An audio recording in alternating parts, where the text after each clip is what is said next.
Welcome to Fridays with Vistage. My name is Bill Black. I'm a Vistage member and your moderator today. I'm also the host of the Exit Coach radio show where I interview top advisors for their best planning ideas for business owners. You can listen online from your smartphone at exitcoachradio.com. How do you find and keep great people? How do you assess engagement levels of your current employees? Do you truly understand your employment brand? Well, in today's webinar, you're going to hear about a company that is revolutionizing how companies recruit and engage employees with an innovative, consultative, and holistic approach to helping solve the people puzzle. You'll learn how to use tips and tools to further enhance your culture and employment brand, and how to persuasively promote your brand to passive job candidates. The company is Talent Trust with headquarters in Denver, and it serves clients across the U.S. It was listed on the Inc. 5000 in 2015 and again in 2016 for 3-year growth of over 300%. Many of Talent Trust clients are Vistage members, as is company CEO Kathleen Quinn Vota, who just released a book, Solve the People Puzzle, How High-Growth Companies Attract and Retain Top Talent. Joining us today is Talent Trust Vice President of Marketing, Heather Hope, who joined the company 4 years ago. Heather is an accomplished athlete, but she's put aside her running shoes for a few months while she prepares to become a new mom in just a couple months. Heather will share her insights on finding and keeping great people by understanding and then leveraging your employment brand. Ladies and gentlemen, Heather Hope. Bill, thank you so much for the introduction. And everyone on the call, thank you so much for joining us today. It is my pleasure to offer the Vistage community some perspective on employment branding, and here's what I'll be covering. Employment Branding 101, what it is not, and why it's important. The key outcomes of a strong employment brand. This is essentially the business case for focusing on employment branding. I'll also cover how to assess your culture and how to leverage your brand. And I'll support these last 2 points with a few case studies and some suggestions. This topic is a favorite of mine based on my PR and my marketing background, as well as my work here with Talent Trust. So a strong employment brand is one that clearly communicates the culture of your company, its mission, its values. It gives people a compelling reason to want to work for and stay with your organization. Your employment brand is the market's perception of the employment experience at your company. It's not just a tagline. It's not a single sentence or a series of vague qualities like success or innovation. It's not bullet points. And it's not something as simple as an image or a color palette. It truly is a philosophy. It's the framework built around the relationship between your organization and your employees. It's the promise that you make to your workers, and it speaks to your entire staff, from the executive team to the newest hire, as well as those external to your organization, those job seekers who are approaching your company for the very first time. Much like a consumer brand, that sentiment could be expressed with one sentence that serves really as an entry point for the larger promise within. So to list a few examples, at Southwest, this tagline is, "Welcome on board for the flight of your life." At IBM, it's an enticing question. What will you make at IBM? At Pepsi, the employment brand is boiled down to one word, possibility, which returns through the employee value proposition. So keep in mind, your employment brand is very unique to your organization. It can't be applied anywhere else, since nowhere else has your company's exact history, direction, values, and goals. It will reflect your unique culture, and it represents what your employees have contributed over the years. It's also specific to this moment in time. It can change and improve as the company's mission or goals change, or if there's an increased focus on the employee experience. Your brand is based on why workers come to your company, what they like and what they dislike about it, and why they stay. Most importantly, and I cannot emphasize this enough, your employment brand must be honest. This is not something you can create in a vacuum, you can create just with your marketing team, just with your executive team. It's honestly something that already exists. You just need to put your finger on the pulse by listening to your employees. And then it's something that you can evaluate and enhance once you really identify what it is. So often this process of understanding your brand can take some unexpected detours, but it should lead to some very genuine discoveries. When you look internally at your organization's culture and the employee experience. The responses might reveal internal feuds, poor communication, or perhaps general discontent. So this is hard work.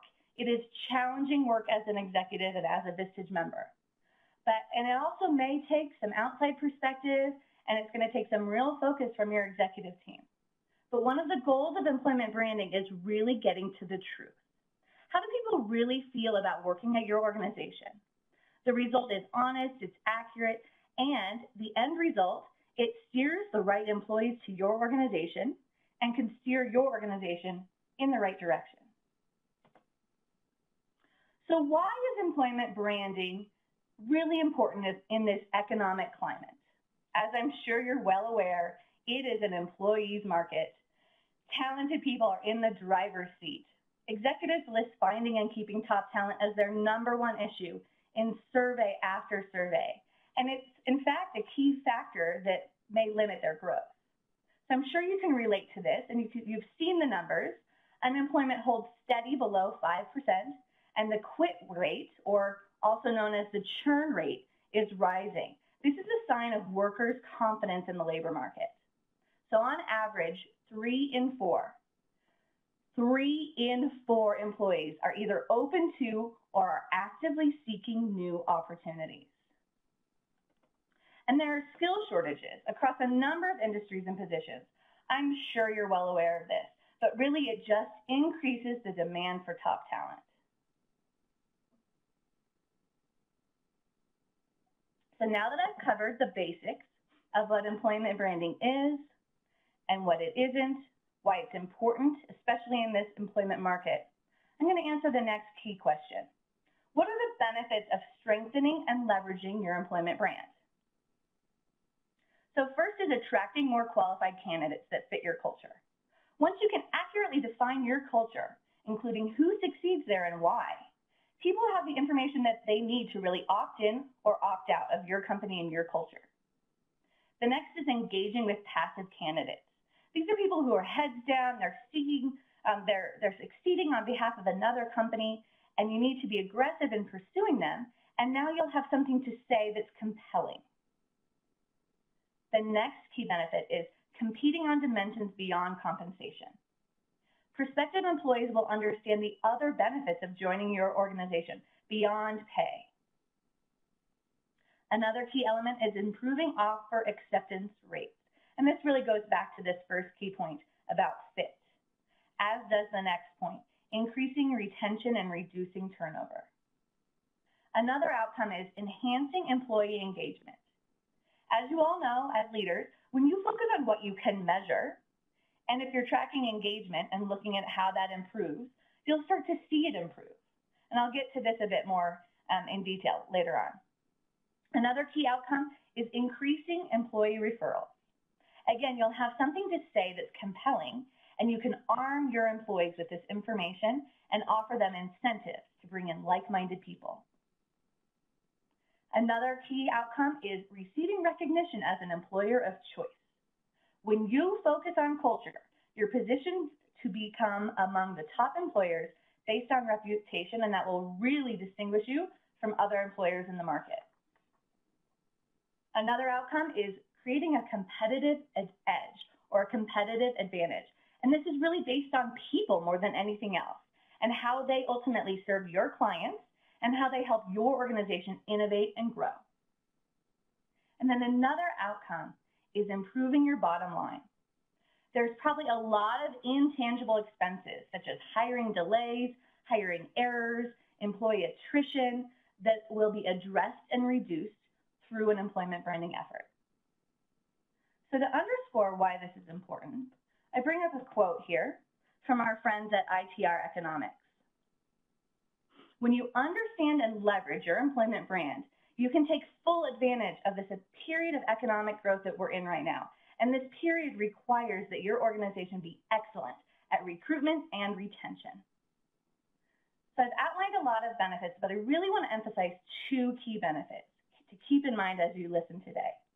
The first is choice, and the second is attraction. Choice essentially allows you to toss the bad apples. You can likely name at least one person at your organization who is either toxic to your culture or they're underperforming. Yet you likely hesitate to show them the door because you don't have someone at the ready to replace them. It's a common issue. It's a common problem. So when you leverage your employment brand, you'll have choice among candidates. And this will in turn allow you to better evaluate who's on your team and if they really belong there or not. Another key benefit I really want to emphasize is attraction. And this ties to a prior webinar that Talent Trust has done.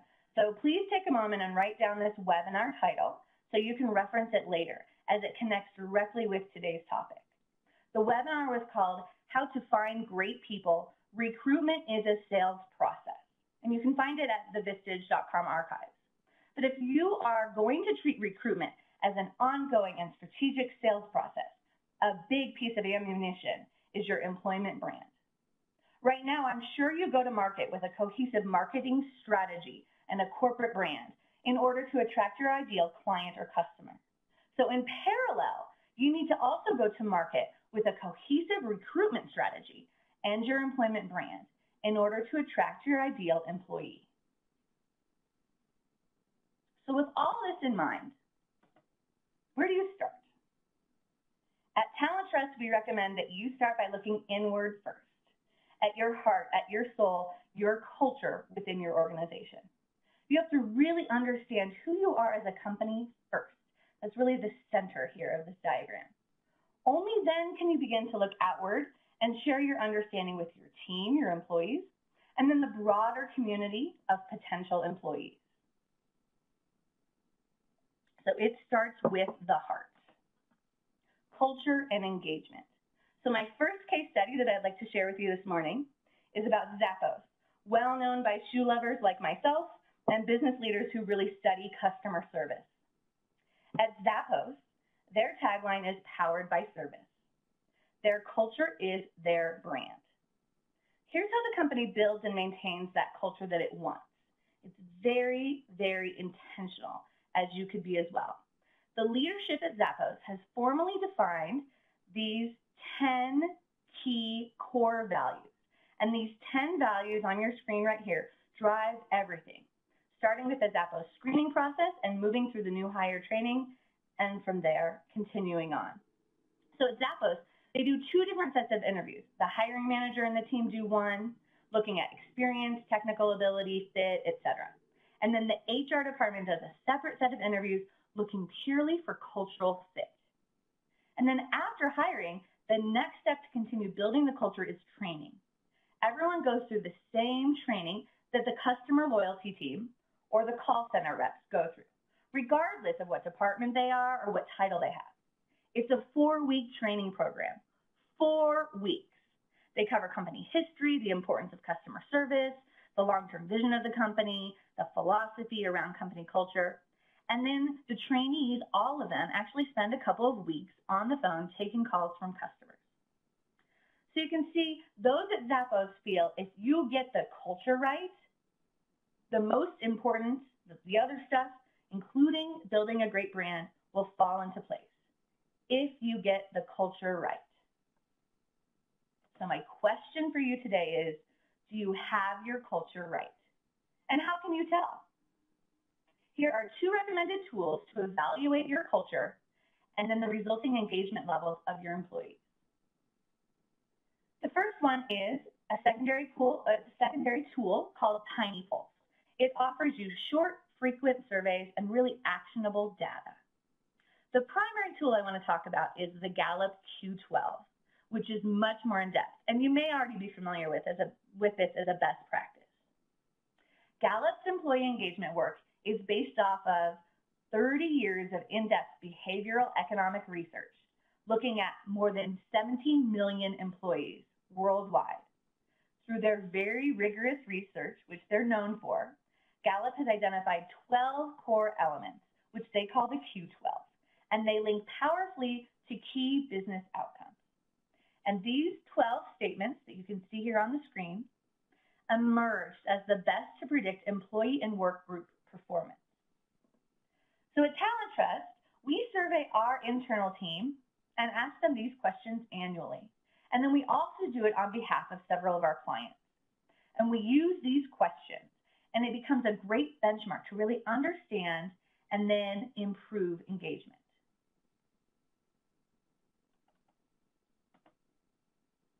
In looking at engagement and being really purposeful about the culture that you are either establishing or enhancing, at Talent Trust, we also think it's important to understand why people leave organizations. So here's some research-based information on why people leave organizations. We also think it's really important to understand what makes them stay. So I want you to notice this key finding as you look at culture and assessing your culture. It's less about the money, and more about management, culture, and growth opportunity for employees.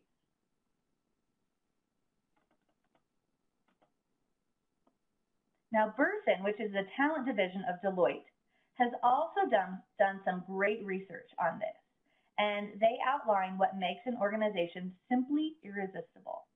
So you'll see there are 5 elements listed here. And at Talent Trust, we've related this into some assessment questions to help your organization become simply irresistible. So this is a tool that you can take back to your executive team to start the dialogue, in addition to using their survey tools to really assess how your employees feel about your culture and their current engagement levels. So the Zappos case study that I referred to and these related tips are focused on building a strong culture. So again, I challenge you to look inward first as phase 1 of your work and really honestly evaluate your current culture, and then address any gaps between where you are and where you aspire to be. Then only then can you move on to phase 2, which is where you really enhance and leverage your employment brand. So these next 2 case studies and related tips will focus on that phase 2, leveraging or promoting a great culture. And I'll start next with Gravity Payments. So Gravity Payments is a payments processing company based in Seattle. And in April 2015, Dan Price, the CEO, dramatically shifted his company's employment brand from unknown to known.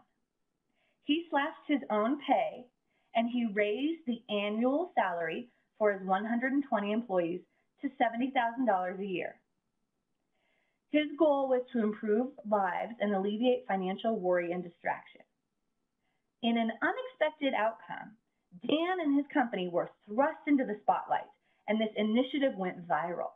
He appeared on the national news morning circuit, on the covers of business publications like Inc. and Entrepreneur magazines. They were flooded. They got 600 plus job applications immediately. And Gravity Payments experienced unprecedented candidate hiring choice based on the company's strong employment brand. And here are a few other results from his move. Over the next 12 months, the company continued to receive resumes. They numbered above 30,000 submittals. He added 50 new employees. They ended up reducing employee turnover and client attrition and doubled their revenue or their profits over 1 year. I had the pleasure of meeting Dan and hearing his story at last year's Inc. 5000 conference. And what a story it is. Now, I do want to be very clear. I do not suggest that you repeat Dan's specific and drastic measure. It was very unique to his company and his employees, and it was a reflection of the underlying culture he had already established at Gravity Payments. However, I do think that Dan's story is an excellent example of shifting from unknown to known and leveraging employment branding to attract top talent. So I challenge you today, how would you apply this at your company? What are ways that you can shift from unknown to known? As an executive, as a leader, potentially as a founder, your company is the center of your universe, and you may tend to think that it's the center of everyone's universe. The reality is your company is likely one of the best kept secrets. So how do you do something like what Dan did, which was to propel his company out into the headlines and way beyond his current employee base to get the attention of other people. What makes you unique as an employer? And who are you telling your story to? More importantly, who can join you in telling your story? How do you offer your employees tools and incentives to act as brand ambassadors for you? Got one more case study I'd like to share with you all. And this one's a little bit more local. I'm based here in Denver, Colorado, and this is a company called Altitude Digital.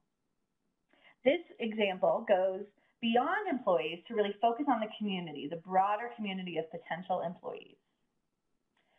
So Altitude Digital is a major player in mobile online video advertising. And I was lucky to hear Jeremy Ostermiller, founder and CEO, speak at an event for ACG, the Association for Corporate Growth. Jeremy is also a graduate of my alma mater, Colorado State University, and he has a background in music promotion. He loves music. As such, he aspires to hire rock stars who love fun and music. Here's a bit more about how his company describes their culture. In our rock star culture and environment, we inspire, and we want to be inspired by others. We also believe it's highly unexpected recognition and appreciation of employees that amplifies performance. We may not be the kind of rock stars that get paid to bang on drums, strum on guitars, or scream into microphones, but at least you're guaranteed our rock star lifestyle working at Altitude Digital. We have fun and we're charismatic. The company's employment tagline is "Become a Tech Rock Star," and they have a solid reputation as an award-winning top Colorado employer. To further extend that brand, Altitude Digital has sponsored a number of concerts in Colorado in an effort to target potential employees. The CEO, Jeremy, freely admits there has been absolutely no ROI for business development, none at all, and it wasn't expected. The majority of his prospective clients are outside of Colorado. However, it's proven to provide an incredible ROI for the company's recruiting and retention efforts. So again, how do you apply this at your company? You may not be a huge music lover who's seeking rock stars for your team. That's probably very unique to the Altitude Digital culture and their specific employment brand. But what can you learn from his strategy? I challenge you.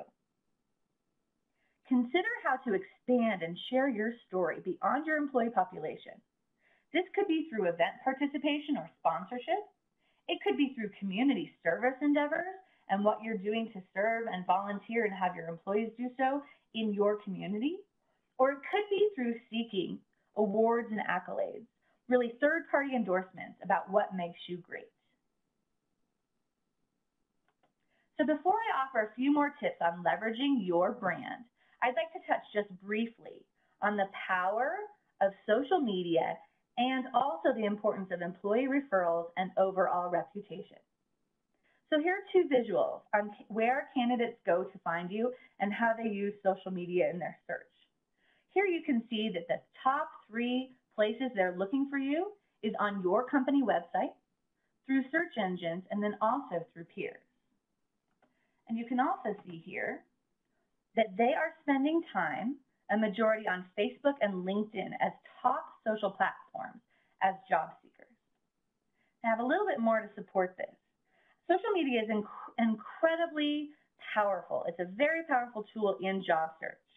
And Facebook really has the upper hand, which is kind of surprising. I think a lot of people would assume it's LinkedIn. But 70% of social media job seekers are on Facebook looking for new opportunities, and that's twice the rate of any other platform. JobBite has done some external research on this just this year, and so this is one of their findings. As well, they see that 59% of job seekers have used social media to research the company culture of organizations that they are interested in. And also, based on the JobBite research, candidates say the biggest impact on their impression of a job comes from the interview, 47% say this, initial contact with the company, 39% say this, and online research and conversations with others about company reputation. And that's about 36% of participants say that that has a big impact or the biggest impact on their impression of a job in a company. And then to find the perfect job, employee referrals are really key. 24% of job seekers say that employee referrals have helped them find their most fulfilling job.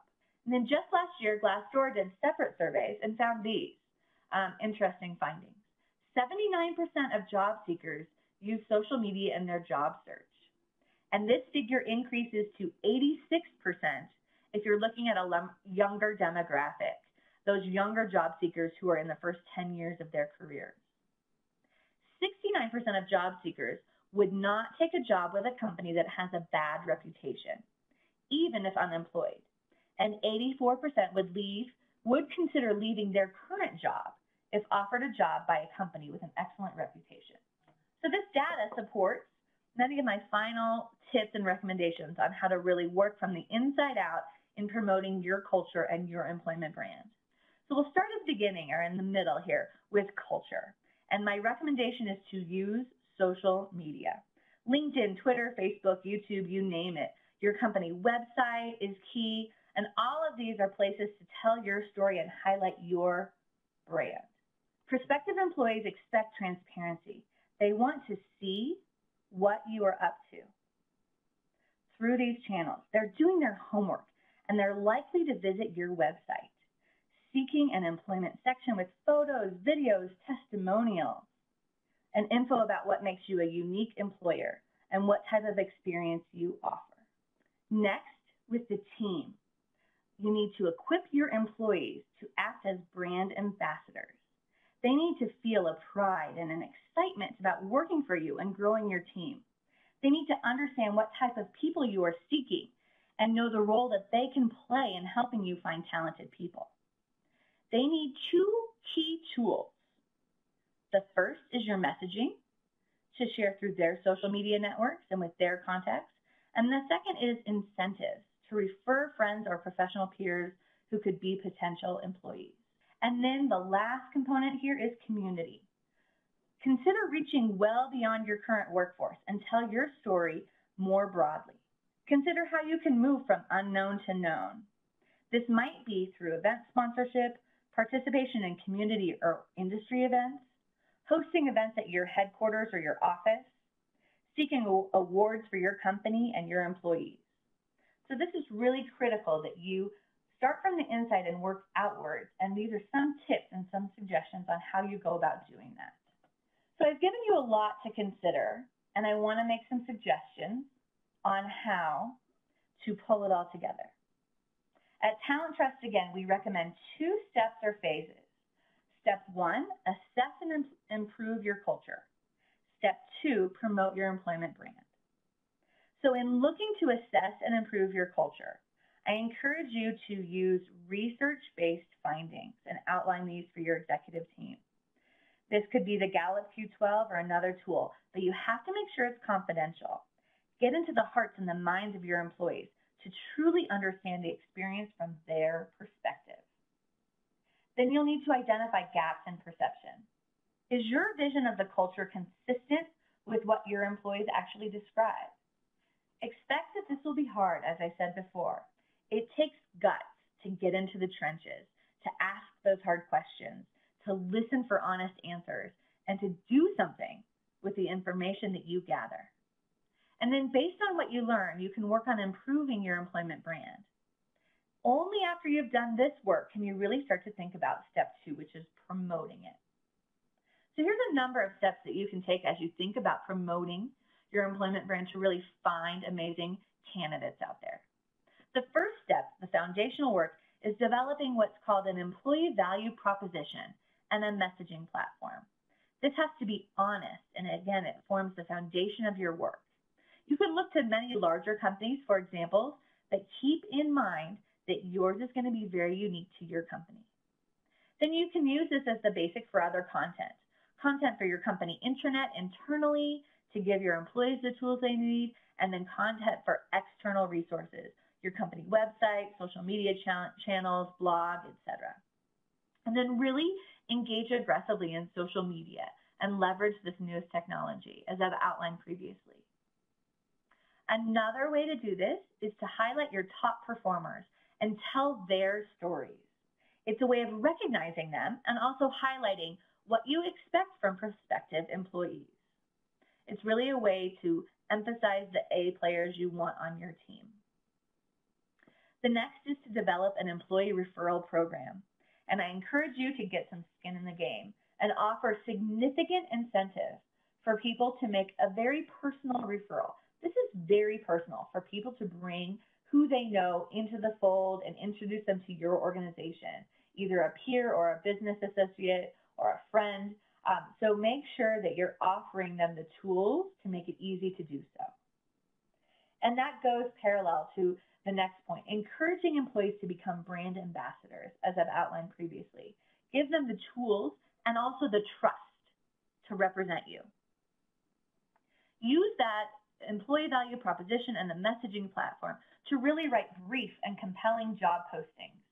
These need to feature, those key elements of your messaging around your employment brand. They're not filled with employee internal language that only your employees would understand. Instead, they are external facing, really compelling to prospective employees, talking about what's in it for them to be a part of your organization.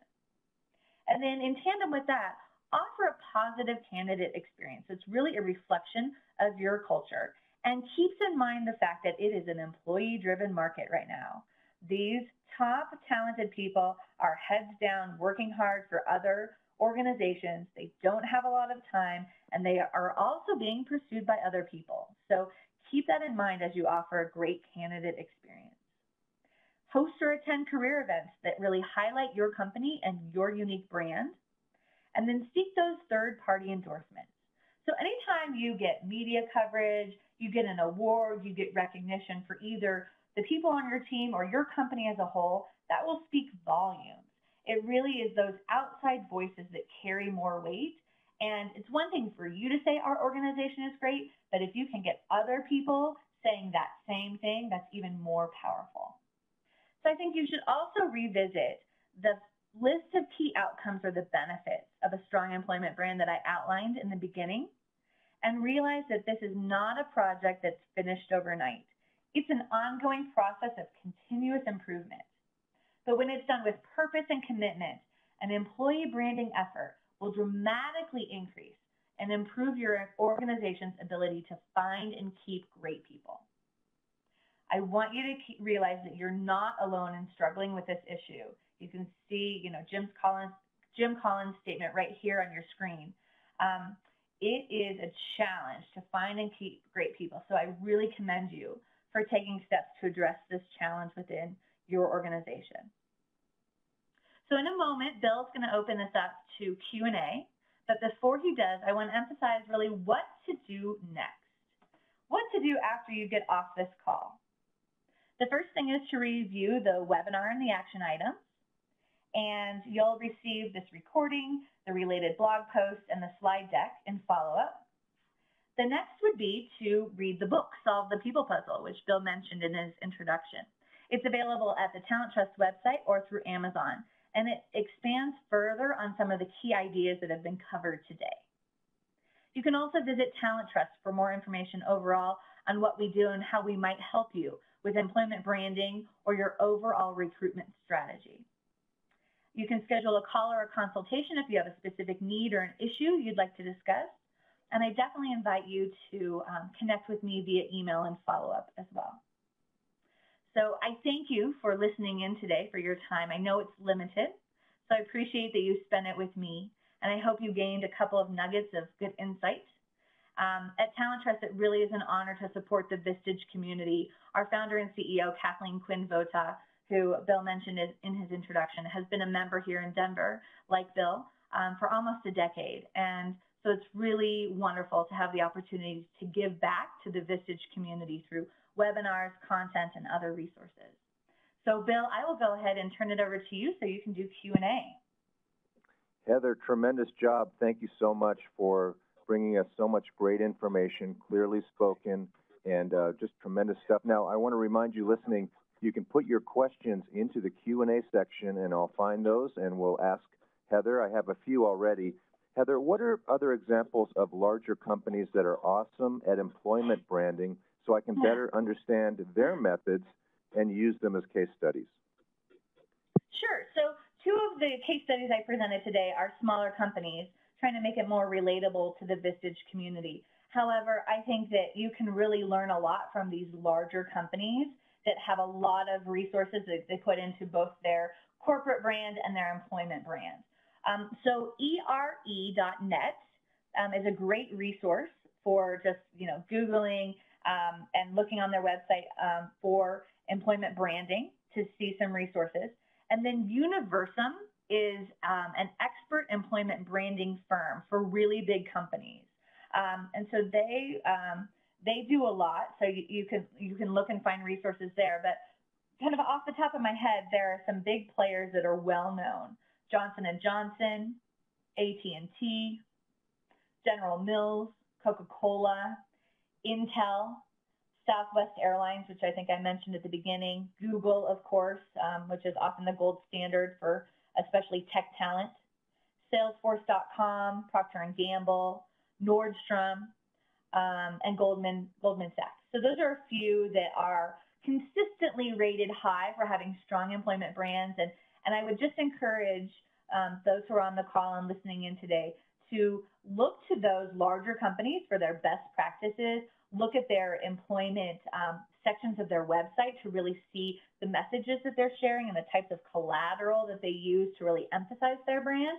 But then keep in mind, your brand is not going to be like any of these other companies. It's going to be very unique to your culture, your values, your history in the marketplace, the services that you provide, et cetera, and your employee experience as well. Excellent. Thank you.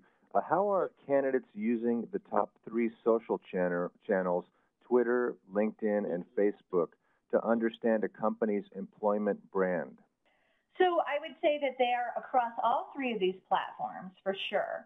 And they're doing different things on these different platforms. So for Twitter, they're really looking at current employees and trying to understand what their experience and skills are. And then for LinkedIn, they're looking for mutual connections and networking. And they're also looking to get a sense of company leadership. And then for Facebook, job seekers are looking at photos and content to get a sense of company culture and understand brand reputation. And the research has identified there's a really unique mismatch that's happening right now. The job seekers are on Facebook and the recruiters are on LinkedIn. So they're using 2 different platforms and not necessarily totally connecting. So keep that in mind. Predominantly, like I mentioned in my presentation, job seekers are on Facebook. It's where they're socializing, and you would assume they'd be doing business things on LinkedIn, but that's not necessarily the case. That is counterintuitive. It seems to me like now, is it okay for the recruiters to use LinkedIn to still try to reach out to those people that are looking for jobs through LinkedIn? Absolutely. I would say that your candidates are going to be across both platforms, and you're going to find a lot more about them professionally by looking at their LinkedIn profile. But keep in mind that not everybody's on LinkedIn. They're really using Facebook for more of their daily activities, for news sources, and that's where they're going to find new opportunities, and that's where they're going to find you as an employer. So very counterintuitive, but another thing that's related to this is on Facebook, they have a platform that supports more targeted advertising. So if you are posting jobs and openings, you can really target who you're looking for based on a lot of demographics, and you can't do the same type of targeting through LinkedIn. So that's another reason why you can find candidates more on Facebook than on LinkedIn. Excellent. Here's a question we just got in. Do you recommend having accounts that are separate than corporate pages for a company's HR hiring teams? Oh, beyond, in terms of social media? Yes. Okay. So I think there's a couple of things. You want to make sure that you have your corporate social accounts. You can also create accounts that are specific to your employment brand, and specific to the culture and the hiring and that are really candidate focused. And then I think a third level of this is back to that idea of arming your employees to be brand ambassadors. Everything you're pushing through your corporate social media channels, whether it's client facing or candidate facing, you should also be providing along to your employees so that they can share it through their personal networks as well. And the more excited they are about their experience at your company and the more skin in the game that you have and the more incentive you offer them to share this, they're more likely to do so. So it's just expanding your network well beyond who connects with your company through your corporate social profile. That's a great idea. Now, here's a question. Now, how do I deal with a negative review of my company on Glassdoor? That's a great question. I didn't really cover Glassdoor too much in talking about the social platform but it's becoming a bigger and bigger player. It's really where prospective employees are looking at your reputation online and where disgruntled former employees really feel like they have a forum to discuss their grievances and air their grievances. So while you oftentimes need to take your overall reviews on Glassdoor with a huge grain of salt, it's going to be more negative than more positive, likely. You do need to do something in terms of taking the issue on and addressing it head on. Do not ignore it. So there's a couple things you can do. You can draft responses to any of the posts that then would come from your CEO or your executive team that are really the formal company response to both positive and negative posts. And then you can also reach out to the top performers at your company right now, and you can request that they post about their experiences because they're likely to have a very different opinion from those who have left and are disgruntled. And so that's a way of really balancing out the type of feedback that somebody's going to see on Glassdoor. And then if you feel like this issue is pervasive and you've got a lot of negative commentary on Glassdoor, I encourage you to do a couple of other things. You could consider offering exit interviews so that you provide another forum besides Glassdoor for people who are leaving and they can really air their opinions. And then you can also find outside resources to help you conduct confidential surveys of people who have left your organization. And this type of research will help you understand, are these issues isolated or is there a bigger trend or theme or reason that people are departing? I spoke a lot about talking to your current employee population about why they're there, why they stay there, what's compelling about you as an employer. And this would be a way for you to also take a look at those who've left your company if you've had a significant amount of turnover so that you can get some data to start to assess what some of those underlying issues might be. Glassdoor, again, take it with a grain of salt, but it's something you do need to deal with because employees, your employees and prospective employees, they expect a level of transparency in this new world of social media and this digital age, and they're looking to tools like Glassdoor to answer some of their questions about your reputation. Thank you. Another listener is asking or states that we've been concerned about opening up to Facebook and Snapchat due to the legal risk of what others might post. What are the risks to the company of using social media? It's interesting. Your communications team is going to tell you one thing, and your legal team is going to tell you another about anything, branding, crisis communication, liability, etc. I would say the biggest risk is if you're not using it, you are missing out. This is where the dialogue is happening. This is where people are organically getting information about your company. And so, yes, I agree that your effort needs to run in tandem with your legal team and make sure that you reduce liability as much as possible. But I think the cornerstone of this is really trust in your management team and trust in your employees to really utilize these social media tools in an appropriate and professional manner. I think your legal team would probably advise you to put together some guidelines and do some training and offer some recommendations to employees so that they feel prepared and well equipped to use this tool in the most appropriate and most professional manner. Excellent. Well, you've been listening to Heather Hope, the Vice President of Talent Trust. And Heather, you did an excellent job today. Thank you so much for joining us today on Fridays with Vistage. Thank you. I want to remind you, listening, that in the next couple of weeks, we have some exciting webinars coming up. Next Friday, November 4th at 10 a.m. Pacific, 1 p.m. Eastern, the Global Business and Economic Outlook for 2017 with Connor Lokar, economist at ITR Economics. And during this webinar, ITR Economics will review their outlook for the major economies around the world and discuss how these predictions may impact exchange rates. And then the following week, Friday, November 11th at 10 a.m. Pacific and 1 p.m. Eastern, also External Forces Affecting Your Business with Sean Klunder, Partner and Chief Marketing Officer of Chief Outsiders. This session will explore the 5 critical external forces that affect your business growth and what you can and should do to win. Thank you for joining us for Fridays with Vistage. I've been your moderator, Bill Black. You've been listening to Heather Hope at Talent Trust. Have an excellent day and continued success. This concludes the webinar.